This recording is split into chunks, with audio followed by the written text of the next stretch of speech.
വഖഫ് ബില്ലിനെതിരായ പ്രതിഷേധത്തിനിടെയുണ്ടായ മുർഷിദാബാദ് കലാപത്തിൽ സിപിഐഎം പ്രവർത്തകരായ അച്ഛനെയും മകനെയും കൊലപ്പെടുത്തിയ കേസിൽ കുറ്റപത്രം സമർപ്പിച്ചു. 13 പേരെ പ്രതിചേർത്ത കുറ്റപത്രത്തിൽ കലാപശ്രമം, സംഘം ചേർന്നുള്ള കൊലപാതകം തുടങ്ങിയ കുറ്റങ്ങളാണ് ചുമത്തിയിരിക്കുന്നത്. അക്രമികൾ അച്ഛനെയും മകനെയും ക്രൂരമായി വെട്ടിക്കൊലപ്പെടുത്തിയെന്നും കുറ്റപത്രത്തിൽ പറയുന്നു. പശ്ചിമബംഗാളിലെ മുർഷിദാബാദിലുണ്ടായ വഖഫ് നിയമത്തിനെതിരായ പ്രതിഷേധത്തിൽ സിപിഐഎം പ്രവർത്തകരായ അച്ഛനെയും മകനെയും കൊലപ്പെടുത്തിയ കേസിലാണ് ബംഗാൾ പോലീസ് കുറ്റപത്രം സമർപ്പിച്ചത്. 13 പേരെ പ്രതിചേർത്തതാണ് കുറ്റപത്രം. അക്രമികൾ ഇരുവരെയും ക്രൂരമായി മർദ്ദിച്ചു കൊലപ്പെടുത്തിയെന്ന് കുറ്റപത്രത്തിൽ പറയുന്നു.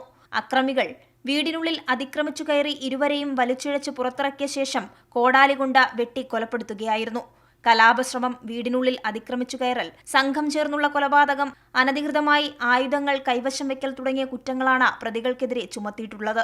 മാത്രമല്ല, അച്ഛന്റെയും മകന്റെയും കൊലപാതകത്തിൽ തൃണമൂൽ കോൺഗ്രസ് നേതാവ് മെഹബൂബ് ആലമിനെതിരെ ഹൈക്കോടതി മേൽനോട്ടത്തിലുള്ള അന്വേഷണ സംഘം കുറ്റപത്രം സമർപ്പിച്ചിരുന്നു. പ്രതിഷേധത്തിന്റെ പശ്ചാത്തലത്തിൽ സംസ്ഥാനത്ത് വർഗീയ കലാപം അഴിച്ചുവിടാൻ BJP ശ്രമം നടത്തിയപ്പോൾ അക്രമം തടയുന്നതിൽ തൃണമൂൽ സർക്കാരും പരാജയപ്പെട്ടു.